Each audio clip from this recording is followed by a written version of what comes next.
Okay, I think I am audible and visible. So, hello guys, I welcome you all to today's video. आज का video होने वाला है all about CSS and its three types, that is inline, internal and external CSS. एक beginner web developer की journey में ये crucial topics होते हैं। वो कन्फ्यूजन में रहता है कि कौन सा कब यूज़ करना चाहिए, तो आज हम उनके ऊपर बात करेंगे। कौन सी CSS कब यूज़ करनी चाहिए, किसकी प्रायोरिटी किससे ज़्यादा है, कौन सी क्या काम करती है। चलिए क्विकली नेक्स्ट स्लाइड पे चलते हैं, कंटेंट्स देख लेते हैं। तो पहले हम इंट्रोडक्शन देख लेंगे, CSS होता क्या है थोड़ा सा, उसके बाद टाइप्स देखेंगे, देन इंडिविजुअली एक एक टाइप को हम कवर कर लेंगे, इनलाइन, इंटरनल, एक्सटर्नल को। उसके बाद देखेंगे कि क्या क्या सिलेक्टर्स होते हैं CSS के लिए, जैसे HTML के एलिमेंट्स हो गए, ID टैग हो गया, एच टैग हो गया, पैराग्राफ टैग हो गया। और उसके बाद देखेंगे मार्केट में नए नए CSS के लिए फ्रेमवर्क्स हैं ऑलरेडी डेवलप्ड, जो इजीली आप यूज़ कर सकते हैं, आपको स्क्रैच से पूरा कोड नहीं लिखना पड़ेगा। Moving on to next slide. So what is actually CSS। इस क्वेश्चन के पहले ये क्वेश्चन आना चाहिए, what is actually a web page. एक वेब पेज जो है वो तीन चीज़ों को मिला के बनता है। पहला होता है HTML for its structure, CSS for styling and JavaScript for its interactivity. जो भी वेब पेज का आप स्ट्रक्चर देख रहे हैं, उसमें जो भी कंटेंट लिखा हुआ है, उसका जो भी लेआउट है, वो सब आपको HTML के थ्रू दिया जाएगा। जो भी उसमें स्टाइलिंग कलर्स ऐड किए गए हैं, उसके लिए मेनली CSS यूज़ की जाती है। और जो भी उसमें इंटरेक्टिविटी डाली जाती है, जिससे आप कुछ क्लिक कर रहे हैं कहीं पे तो आप कहीं रीडायरेक्ट हो रहे हैं, कोई बटन है जिसे आप क्लिक कर रहे हैं तो कुछ सबमिट हो रहा है, कुछ भी इंटरेक्टिविटी दी जा रही है, तो वो जावास्क्रिप्ट के थ्रू दी जाती है। सो CSS basically is for styling and it stands for cascading style sheets, and it is used to style and format the appearance of a web page. It controls colors, fonts, layouts, and designs, making the website visually appealing and user friendly. It works alongside HTML to add life to the web page.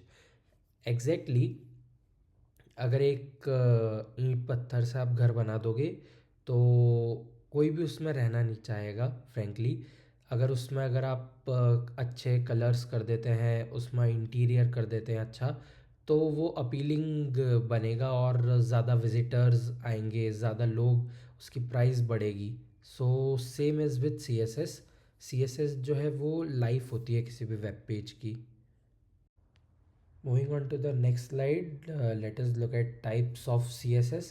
पहली होती है inline CSS। अब CSS जो है वो तीन type की होती है। टाइप जो है इनलाइन, इंटरनल, एक्सटर्नल, ये बेस्ड ऑन है CSS लिख कहाँ रहे हो आप। अगर एक आप HTML का सिंपल पेज बना रहे हो, उसके अंदर आप दो तरीके से CSS लिख सकते हो। पहला है इनलाइन। अगर आप एक लेट से एक पैराग्राफ आपको लिखना है और उस पैराग्राफ को आपको एक कलर देना है, या फिर लेट से पैराग्राफ छोड़ो, एक सिंपल एक हेडिंग लिखना है आपको, उसको आपको कुछ कलर देना है। आपने उसके लिए एक H टैग यूज़ करा, H1, H2, H3, जो भी आपको यूज़ करना हो। आपने एक H1 टैग यूज़ करा लेट से, और उसको आपको रेड कलर देना है। जैसे यहाँ पे अगर एग्जांपल देखें तो हमने एक P टैग यूज़ कर रखा है, उसको रेड कलर देना है। अब आपके पूरे पेज पे आपको केवल इस पैराग्राफ को कलर देना है, बाकी किसी को भी आपको कलर नहीं देना है। तो ऑब्वियस सी बात है, आप केवल स्टाइलिंग इसके लिए लिखना चाहोगे, आप अलग से कुछ और करना नहीं चाहोगे। तो अगर किसी स्पेसिफिक एलिमेंट को कुछ स्टाइल देना है जो आप नहीं चाहते हो कि बाकियों के लिए भी एप्लीकेबल हो या किसी और के लिए भी हो, तो आप फिर इनलाइन CSS का बेस्ट यूज़ कर सकते हैं, जो कि स्पेसिफिकली स्टाइल करती है केवल उस एलिमेंट को जहाँ पे वो लिखी गई है।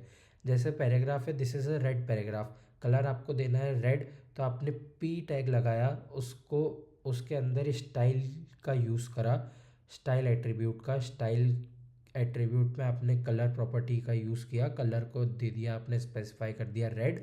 उसके बाद आपने पैराग्राफ लिखा, P टैग को कर दिया आपने क्लोज। तो यहाँ पर आपका इजीली CSS लग गया। नेक्स्ट हम देखेंगे इंटरनल CSS। इंटरनल CSS जो है वो आपका, अगर लेट से आपको केवल एक पैराग्राफ को नहीं, आपका उस पेज पे जितना भी कंटेंट लिखा है उसको आपको एक बैकग्राउंड कलर देना है।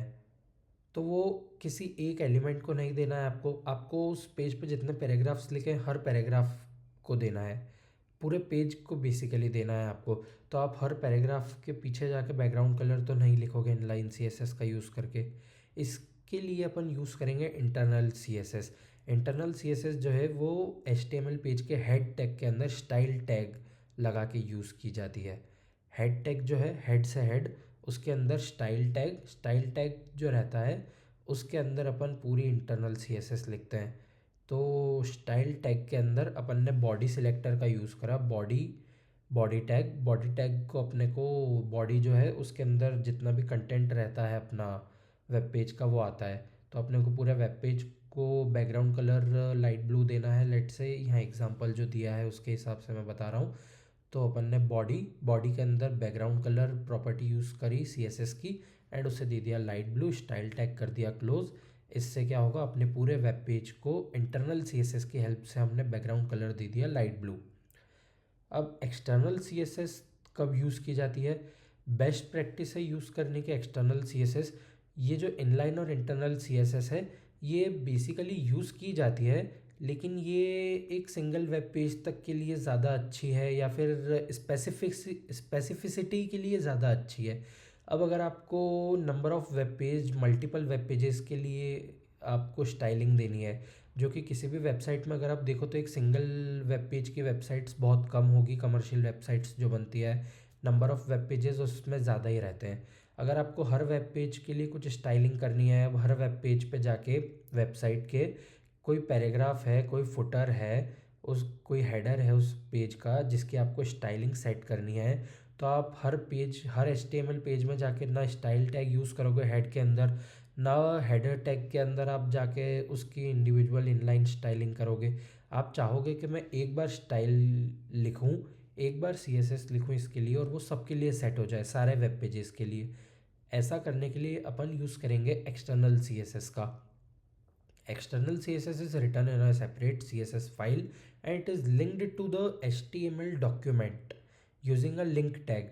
हेड टैग के अंदर अपन लिंक टैग यूज़ करते हैं और उसका अपन रिलेशन दे देते हैं स्टाइल शीट से, और उसको एक हाइपर लिंक दे देते हैं अपन जो अपनी CSS की फ़ाइल है उसकी। जैसे कि हमने अगर अपनी CSS फाइल को नाम दिया style.css, तो अपन ने हमारी लिंक टैग के अंदर रिलेशन दिया स्टाइल शीट, जो कि उसको बताएगी कि ये यहाँ से स्टाइलिंग लेनी है हमारे वेब पेज को, वेबसाइट को, जितने भी वेब पेजेस हैं, जो भी टैग्स हैं जो स्पेसिफाई किए गए स्टाइल्स में, style.css में, उनको स्टाइलिंग लेनी है यहाँ से, और उसकी जो लिंक है वो हम दे देते हैं उसका नाम दे के। Moving on to the next slide, हम एक एक करके उनको क्विकली कवर कर लेते हैं। वैसे हमने इस स्लाइड पे काफ़ी कुछ कवर कर ही लिया है, आगे देखते हैं हम और डीप में एक एक को। तो इनलाइन सीएसएस को देखने वाले हैं अब हम individually. So what it means is, inline CSS जो है वो डायरेक्टली एचटीएमएल डॉक्यूमेंट में ही लिखी जाती है, एचटीएमएल एलिमेंट्स की स्टाइल एट्रीब्यूट के अंदर लिखी जाती है। वो जो भी आपने HTML का टैग यूज़ किया है उसके अंदर एक स्टाइल एट्रीब्यूट आप यूज़ करेंगे, और उस स्टाइल एट्रीब्यूट के अंदर जो भी CSS की प्रॉपर्टी आपको लगाना है वो लगा के आप उस टैग को स्टाइल करेंगे, उस पर्टिकुलर एलिमेंट को स्टाइल करेंगे। और ये जो है CSS, इनलाइन CSS, ये उसी पर्टिकुलर एलिमेंट पे अप्लाई होगी। ये उसके अलावा वेब पेज की और कोई भी डिज़ाइन को नहीं छेड़ेगी, कोई भी पहले से ना लगी हुई कुछ दूसरे एलिमेंट्स के डिज़ाइन को नहीं छेड़ेगी, ये केवल उसी पे अप्लाई होगी। अनटिल अनलेस आप कोई ऐसी प्रॉपर्टी ना यूज़ कर रहे हो, जैसे आप कुछ साइजिंग में चेंज कर रहे हो, तो वो फिर ओवरलैप कर जाएगा दूसरे एलिमेंट्स से। इसके एडवांटेजेस क्या है? ये क्विक रहती है, स्मॉल एंड स्पेसिफिक चेंजेस के लिए काफ़ी इजी है। अब लेट से अगर हम एक घर का एग्जांपल लेते हुए चलेंगे तीनों को समझने के लिए। सो अगर आपका घर है और उसमें मल्टीपल रूम्स हैं, अगर आपको किसी एक रूम में किसी एक पर्टिकुलर चीज़ को चेंज करना है, आप उसके लिए पूरे घर का है ना कुछ डिज़ाइन या वो तो चेंज नहीं करेंगे, पूरे घर का आप प्लान तो नहीं मंगा लेंगे। आप उस सिंपली रूम में जाएंगे, वहाँ पे आपको जो भी चेंज करना है उसको देखेंगे, उसमें जो भी चेंज आपको करना है वो कर लेंगे। सो सिमिलर इनलाइन सीएसएस का रहता है। अब अगर आप आपकी वेबसाइट है उसमें मल्टीपल वेब पेजेस है, आपको किसी एक वेब पेज पे जाके कहीं पे ज़रा सी चीज़ चेंज करना है माइन्यूट सी, तो उसके लिए इनलाइन सीएसएस जो है वो बेस्ट है। आप पूरी वेब पेज की सीएसएस जो आपने लिखी है, वेबसाइट की सीएसएस जो लिखी है उसमें चेंज करने जाएंगे, हो सकता है बाकी जगह पे आप ब्लंडर्स कर दें, बाकी जगह पे आप दिक्कत हो जाए। और सीएसएस एक ऐसी चीज़ है जो लाइक अगर दिक्कत देने लग जाए तो फिर ठीक करना बहुत मुश्किल होता है। अगर आप इनलाइन सीएसएस यूज़ कर रहे हैं, आपकी वेबसाइट की रिक्वायरमेंट कम है, छोटी वेबसाइट है, कम वेब पेजेस हैं और कम डिज़ाइनिंग देना है आपको, तो आपको सेपरेट एक फ़ाइल मेंटेन करने की ज़रूरत नहीं है। आपकी HTML फाइल के अंदर ही सीएसएस भी लिखी हुई है, तो स्पेस भी बचती है, आपको ज़्यादा फ़ोल्डर्स में फ़ाइल्स कैरी करने की ज़रूरत नहीं है। तो वो भी एक इसका एडवांटेज है। अब इसके लिमिटेशन क्या है? अगर आपका स्केलिंग हो रहा है, वेबसाइट का बढ़ रहा है, नंबर ऑफ़ वेब पेजेस बढ़ रहे हैं, आपकी स्टाइलिंग बढ़ रही है, तो कोई सेंस नहीं बनता है आप हर एक इंडिविजुअल एलिमेंट को जाके कलर करें। क्योंकि अगर एक घर भी है उसमें अगर आपको कलर भी करना है, अगर रूम्स भी हैं, तो भले ही हर रूम में कलर अलग होगा लेकिन स्विचेस जो हैं, बाकी चीज़ें जो हैं, वो मैं मानता हूँ कि सेम ही आप लेके आएंगे, सबका कलर तो अलग रहेगा नहीं। तो अगर सेम ही चीज़ करना है, सेम कलर सबको देना है, तो क्यों ना इंडिविजुअली देने की बजाय आप एक साथ उन सबका ऑर्डर दे दें। तो एक साथ ऑर्डर देने से मतलब है एक एक्सटर्नल सीएसएस फाइल हम बना लेंगे जिसमें हम एक ही बार में उस टैग को सीएसएस सिलेक्टर की हेल्प से हम एक ही बार में स्टाइल कर देंगे, रेदर देन हर बार उस वेब पेज पे जाके, हर बार उसके इंडेक्स, हर बार उसके एचटीएमएल फाइल पे जाके उसको स्टाइल करने की बजाय हम एक ही बार में उसको स्टाइल कर देंगे। Hard to maintain and reuse, अगर कहीं भी दिक्कत आ गई तो एक तो फाइंड करना मुश्किल हो जाएगा कि दिक्कत कहाँ से आ रही है। दूसरा, अगर आपको बार बार चेंजेस करना है तो आपको अब इंडिविजुअली हर जगह जाके चेंजेस करना पड़ेंगे, जहाँ से आपने है ना रूट से जो आपने सीएसएस देना चालू करी उस एलिमेंट को वहाँ से चेंजेस करना चालू करना पड़ जाएंगे। तो ये इसके लिमिटेशंस हैं। एग्जांपल हम पहले ही देख चुके हैं। अगर आपको एक हेलो वर्ल्ड वेबसाइट, मतलब सिंपल आपके वेब पेज पे हेलो वर्ल्ड प्रिंट कराना है जिसका कलर ब्लू रखना है, फॉन्ट साइज 24 पिक्सल रखना है, तो आप ऐसे इसको स्टाइल कर सकते हैं। H1 टैग है, इसमें एलिमेंट बोल सकते हैं, उसके अंदर स्टाइल एट्रीब्यूट है, उसमें CSS की प्रॉपर्टी यूज़ कर ली हमने कलर, जिसको दे दिया ब्लू, जो कि उसका टेक्स्ट कलर जो है ब्लू कर देगा, और फॉन्ट साइज़ प्रॉपर्टी उसकी साइज़ को 24 पिक्सल्स सेट कर देगा। नेक्स्ट स्लाइड पे चलते हैं, इंटरनल सीएसएस देखते हैं फटाफट। इंटरनल सीएसएस जो है वो है डेफिनेशन से, internal CSS is return inside a style tag within the head section of an HTML document. It applies styles to a single web page. Inline CSS जो थी वो एक सिंगल वेब पेज के अंदर सिंगल एलिमेंट पे styling apply करती थी। Internal CSS उससे एक लेवल ऊपर जाके किसी एक पर्टिकुलर वेब पेज पे, अगर पूरे वेब पेज पे आपको कुछ स्टाइलिंग अप्लाई करनी है तो बेस्ट है आप इंटरनल सीएसएस यूज़ कर दो। उस वेब पेज पे जाओ, वेब पेज के HTML कोड पे जाओ, उसके हेड टैग के अंदर स्टाइल टैग यूज़ कर लो, स्टाइल टैग के अंदर बॉडी टैग यूज़ करो, या कुछ भी है ना जिस पे आपको स्टाइलिंग अप्लाई करनी है वो टैग यूज़ करो और उसमें स्टाइलिंग कर दो। तो वो केवल उस पेज तक वैलिड रहेगी।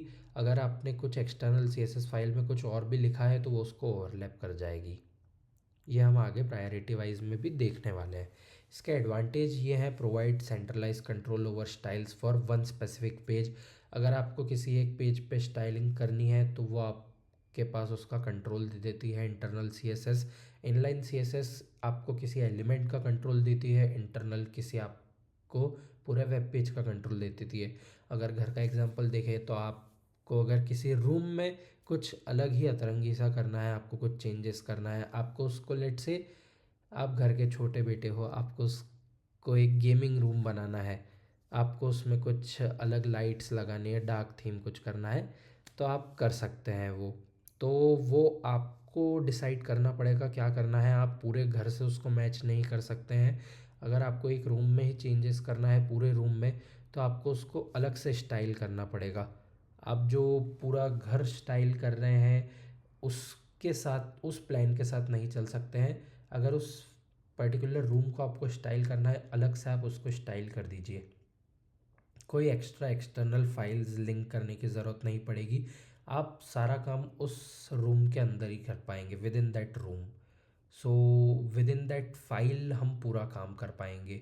लिमिटेशन इसकी ये है कि अगर आपको अब एक बार तो आपने स्टाइल कर दिया उस वेब पेज को, आप रीयूज़ नहीं कर सकते। किसी और को अच्छा लग गया अगर आपका वो रूम, लेट से आपका कोई बड़ा भाई भी है, उसको भी अच्छा लग गया और अब वो चाहता है उसके भी पेज को, उसके भी रूम को वैसा स्टाइल करना, तो वो री यूज़ नहीं किया जा सकता है। हो सकता है उसके रूम के डायमेंशंस कुछ अलग हों, कुछ प्रॉपर्टीज़ अलग हों, कुछ चीज़ें अलग हो, तो वो रीयूज़ नहीं किया जा सकता है। वो स्पेसिफिकली आपके लिए डिज़ाइन करा है आपने, इंटरनल आपके रूम के लिए। सो सिमिलरली आपके वेब पेज के लिए आपने वो स्टाइलिंग सेट की है, आपने किसी और के लिए सेट नहीं की है, नहीं आपने किसी एक एलिमेंट के लिए सेट किया, आपने पूरे पेज के लिए की है। आप HTML जैसे एक कोड रहता है, अब अगर आप कोडिंग में इंटरेस्ट रखते हैं जैसे, तो मेन मेथड रहती है हर कोड में। अगर आप मेन मेथड के अंदर ही सारे फंक्शंस लिख देंगे तो वो कोड को हैवी बना देता है, रीडेबिलिटी कम हो जाती है। अगर आप किसी और को बोल रहे हैं कि ये कोड पढ़ो यार, इसमें क्या एरर है वो बताओ, तो वो बोलेगा ये क्या लिख रखा है, फंक्शंस में डिवाइड करते तो मैं समझ भी पाता। अब आपने अगर सभी मेन मेथड में लिख दिया तो वो कोड को और फाइल को बल्कि बना देता है। सिमिलरली अगर आपने HTML फाइल है जो वेब पेज के स्ट्रक्चर के लिए है, अगर उसी में आपने स्टाइलिंग भी डाल दी तो वो उस फाइल को बल्कि बना देगी। और अगर स्टाइलिंग में भी आपको चाहिए कि नहीं, मेरे को तो हर तरीके से अच्छी ही स्टाइलिंग करना है, तो वो बल्कि बना सकती है आपके फाइल को। तो इसीलिए ये इसकी लिमिटेशन बन जाती है इंटरनल CSS की एक। अब अगर इसका एग्जांपल देखें, आपको एक वेब पेज बनाना है बिना स्टाइल के, वो वेब पेज हेलो वर्ल्ड जिस पे लिखा हुआ दिख रहा है वो ऐसा दिख रहा है, आपने कोई स्टाइल नहीं लगाई है। अगर अब आपको ऐसा करना है कि आपको पूरे पेज पे वो जो हेडिंग है उसको आपको ग्रीन कलर से करना है, मैं मानता हूँ इसको इनलाइन CSS से भी किया जा सकता है, मैंने केवल एग्जांपल के लिए बताया है कि कैसे लिखना है। तो आप हेड टैग के अंदर स्टाइल टैग लगाएं, स्टाइल टैग के अंदर H1 टैग के अंदर जाके आप कलर्स का ग्रीन सेट कर दें, फ़ॉन्ट साइज़ उसकी जो भी आपको सेट करना है वो कर दें। हेलो वर्ल्ड आपने लिख दिया है बॉडी टैग के अंदर जाके और वो ग्रीन बन जाएगा। नेक्स्ट इंटरनल हम समझ चुके हैं, लास्ट हमारी बचती है external CSS। So what is actually external CSS, ये देख लेते हैं। अब पहले एक एलिमेंट को हमने स्टाइल कर लिया इनलाइन से, फिर एक पर्टिकुलर वेब पेज को स्टाइल कर लिया हमने इंटरनल CSS से। अब अगर पूरी वेबसाइट को ही आपको स्टाइलिंग देना है तो हम यूज़ करेंगे एक्सटर्नल CSS। बेस्ट प्रैक्टिस है वेबसाइट्स को स्टाइल करने के लिए, यही यूज़ की जाती है। इसके अलावा इनलाइन और इंटरनल काफ़ी कम यूज़ की जाती है ऐसा मैं बोलूँगा, क्योंकि मोस्टली सारे अगर आप जो प्रोजेक्ट्स देखें उसमें आपको एक एक्सटर्नल CSS फाइल ज़रूर मिलेगी। तो इसकी डेफिनेशन हम देख लेते हैं। डेफिनेशन से ये है, external CSS is written in a separate file with a dot CSS extension and linked to an HTML document using the link tag. Link tag जो है वो अपने हेड टैग के अंदर यूज़ होता है, और जो हमारी CSS फाइल है जो हमने बनाई है एक्सटर्नल CSS फाइल, वो उससे लिंक की जाती है। And it is ideal for styling multiple web pages. अगर आपके वेबसाइट में मल्टीपल वेब पेजेस है जिनमें आपको स्टाइलिंग देनी है, सिमिलर स्टाइलिंग देनी है, लेट्स आपके मल्टीपल वेब पेजेस में कुछ पर्टिकुलर पैराग्राफ्स हैं, कुछ पर्टिकुलर हर पेज पे आपको कुछ फ़ोटोज़ दिख रही है जिनके आपको कुछ अलाइनमेंट, कुछ मार्जिन, कुछ पैडिंग सेट करनी है, जिनमें आपको सिमिलर रखना है through out all the web pages, तो आप एक्सटर्नल CSS यूज़ करेंगे रेदर देन इनलाइन और इंटरनल। सो कंटिन्यूइंग अगर घर का एग्जांपल, अगर आपको लेट से हर रूम में स्विचेस लगाने हैं, वो RR के लगाने, तो आप बेस्ट होगा एक साथ परचेस करे जाके। अब अलग अलग तो आप हर रूम में नहीं बोलेंगे कि हमको ये स्विच इस रूम में लगाना है, ये स्विच इस रूम में लगाना है, ये स्विच इस रूम में लगाना है। आपको एसेसरीज़ जो है वो सारे रूम की आपको अगर सेम ही रखना है तो बेटर होगा अगर आप एक ही साथ बोल दें। अलग अलग बोलेंगे कन्फ्यूजन क्रिएट होगा, और रिडंडेंट हो जाएगा काम। तो बेस्ट होता है अगर आप साथ में ये कर दें और अलग से करें, ताकि काम मिक्सअप भी ना हो और ना रिडंडेंट हो। यही काम होता है एक्सटर्नल सीएसएस का, यही एडवांटेज है एक्सटर्नल सीएसएस के। Allow us consistent styling across multiple pages. सारे रूम्स में कंसिस्टेंसी दिखेगी, दिखेगा कि ये एक घर के पार्ट है, एक वेबसाइट के पार्ट हैं ये वेब पेजेस, ऐसा दिखता है एक्सटर्नल सीएसएस से। Keeps HTML files clean and organised. आपका काम जो है, आपका प्लान जो है, आपकी फाइल्स जो हैं उसको क्लीन और ऑर्गेनाइज रखती है।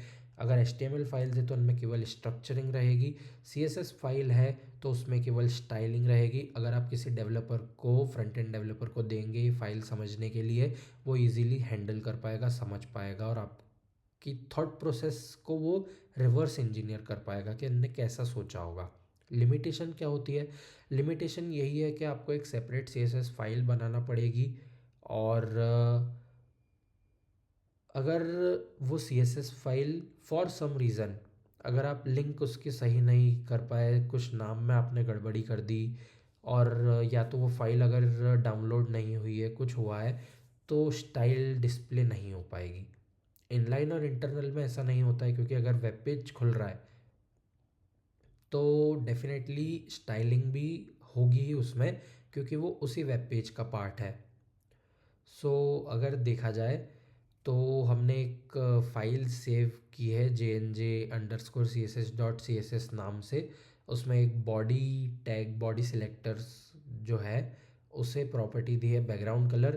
पी टैग को प्रॉपर्टी दी है कलर ऑरेंज, फॉन्ट साइज़ 18, और हेड टैग के अंदर लिंक टैग का यूज़ करके हमने उसको लिंक कर दिया है उस फाइल को।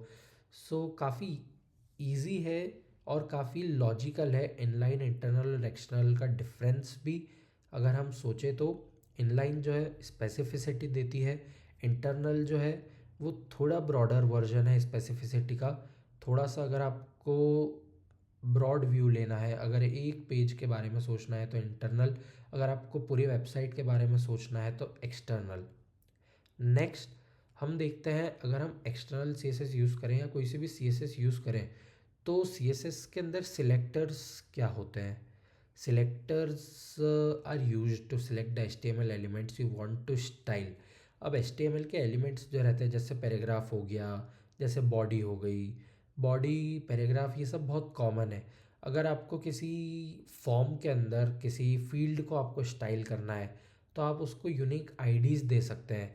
किसी फॉर्म को ही छोड़िए, अगर किसी पैराग्राफ को भी आपको कुछ, मान लो सारे पैराग्राफ को आपको एक ही स्टाइल नहीं देना है, आपको पर्टिकुलर पैराग्राफ को कुछ अलग देना है, आप इनलाइन सीएसएस यूज़ कर सकते हैं। लेकिन अगर आपको एक्सटर्नल के अंदर भी देना है तो भी आप उस पैराग्राफ को आईडी दे सकते हैं कुछ, और आईडी सिलेक्टर का यूज़ करके एक्सटर्नल सीएसएस के फाइल में आप जाके चेंज कर सकते हैं। So we have some selectors. अगर आपको पूरी वेबसाइट को कुछ स्टाइलिंग देना है then you have universal selector. Select all elements in the document, useful for resetting और अप्लाइंग ग्लोबल स्टाइल। अगर आपको पूरी वेबसाइट का बैकग्राउंड चेंज करना है आप यूनिवर्सल सिलेक्टर यूज़ कर लीजिए। अगर आपको किसी सिंगल एलिमेंट को टारगेट करना है तो उसको आप एक आईडी दे दीजिए, हैशटैग, वो आईडी का नाम लिखिए, आप वो आईडी लिखिए और ब्रैकेट्स के अंदर जो भी उसकी स्टाइलिंग की प्रॉपर्टी है वो लिख दीजिए, आप उसको स्टाइल कर पाएंगे। अगर आपको कोई टैग को स्टाइल करना है, जैसे मैं चाहता हूँ सारे पैराग्राफ्स रेड कलर में दिखे, ऑरेंज कलर में दिखे, तो आप पी टैग लिखिए, पी ब्रैकेट के अंदर कलर कोलन ऑरेंज लिखिए, आपका हो पाएगा काम ये सक्सेसफुल। ऑरेंज कलर में सारे पैराग्राफ्स आप देख पाएंगे। क्लासेस दे सकते हैं हम, HTML के जो टैग्स रहते हैं उन्हें हम क्लास दे सकते हैं। डिव टैग, जैसे डिव टैग है तो डिव टैग की हम क्लास दे सकते हैं एक। Select all elements with a specific class can be applied to multiple elements. तो ये बात हो गई CSS के सिलेक्टर्स की। नेक्स्ट हम आते हैं CSS के फ्रेमवर्क्स की। सो मार्केट में मल्टीपल फ्रेमवर्क्स अवेलेबल है। बूटस्ट्रैप, आई गेस आप सब काफ़ी फैमिलियर होंगे बूटस्ट्रैप से, हम सब ने यूज़ किया है, काफ़ी अच्छा फ्रेमवर्क है। Bootstrap provides a wide range of pre designed components like buttons, modals, and grids. It focuses on responsive design and mobile first development. So bootstrap जो है वो ना केवल डिज़ाइनिंग देता है बल्कि रिस्पॉन्सिव डिज़ाइंस प्रोवाइड कर देता है आपको, जो आपको इजीली आप अपने पेज में इंटीग्रेट कर सकते हैं। टेलविंड सीएसएस काफ़ी नया है, काफ़ी अच्छा है। इसने जो फ्रंट एंड डेवलपमेंट है काफ़ी इजी कर दिया है उसको। यूटिलिटी फर्स्ट फ्रेमवर्क है, providing predefined classes to style elements directly in HTML, enabling faster and custom designs. UI kit और अभी नया आया है मार्केट में, लाइट वेट है, मॉड्यूलर CSS फ्रेमवर्क है for building fast responsive web interfaces. जितनी आपकी स्टाइलिंग अच्छी होगी, जितनी आपने कोडिंग अच्छी करी होगी, फाइल में आपने स्ट्रक्चर अच्छा बनाया होगा, उतना आपका फास्टली रिस्पॉन्ड करेगा, पेज लोड होने में कम टाइम लगाएगा, CSS लोड होने में कम टाइम लगाएगा। तो ये जो फ्रेमवर्क्स हैं ये बेसिकली अगर आप यूज़ करते हैं तो ये ऑलरेडी इतने ऑप्टिमाइज तरीके से लिखे गए हैं कि आपको ज़्यादा दिमाग लगाने की ज़रूरत नहीं है। नेक्स्ट लास्ट टॉपिक हम देख लेते हैं, हायरार्की वाइज क्या प्रायर है, कौन सी CSS को ज़्यादा प्रायोरिटी दी जाती है। प्रायोरिटी दी जाती है मतलब एज अ डेवलपर नहीं, बट क्या कौन सी CSS कितनी प्रायोरिटी में डिफाइंड है।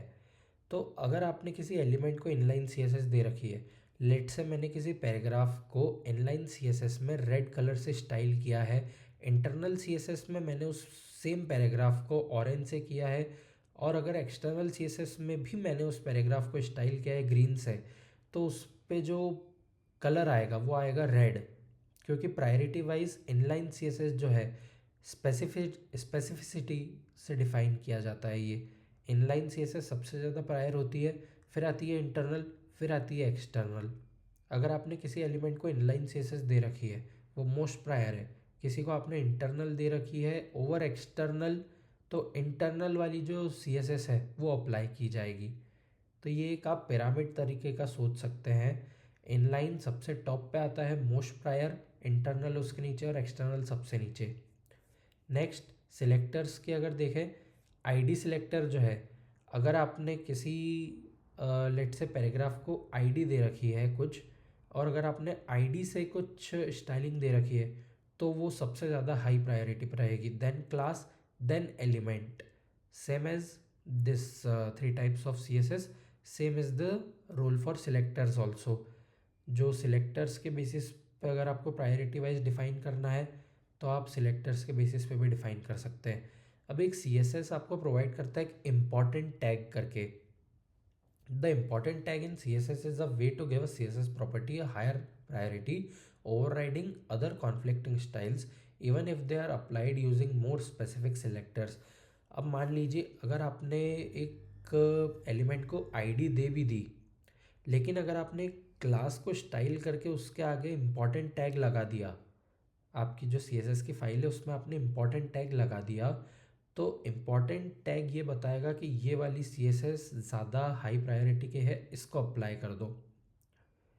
इम्पॉर्टेंट टैग जो है नया कॉन्सेप्ट है, थोड़ा सा डिफ़िकल्ट होता है ग्रैस्प करने के लिए, इतना ज़्यादा यूज़ भी नहीं किया जाता है, बट क्योंकि बताना था तो मैं बता दे रहा हूँ। इम्पॉर्टेंट टैग जो है वो अगर आप ये प्रायोरिटी को ओवरराइड करना चाहते हैं, कहीं पे आपको लग रहा है कि नहीं मुझे ID को लेस प्रायर करना है क्लास से, क्लास को हाई प्रायोरिटी देना है, क्लास के आगे आप इम्पॉर्टेंट टैग लगा दीजिए, तो इम्पॉर्टेंट टैग की वजह से वो क्लास आपके लिए हाई प्रायोरिटी वाली हो जाएगी। So this was all from my side upon this topic of three types of CSS, inline, internal and external. I hope आपको काफ़ी अच्छे से अब क्लैरिटी आ गई होगी कौन सी कब यूज़ करना है, कौन सी कहाँ लिखी जाती है, किसको कहाँ देखा जाता है, कैसे क्या काम करता है, किसके क्या एडवांटेज हैं, किसके क्या लिमिटेशंस हैं। So I'll be meeting you guys with a new topic hopefully very soon, and कहीं पे कुछ गलती हुई हो तो I am very very sorry, and I am always open for your comments. Thank you. Have a nice day.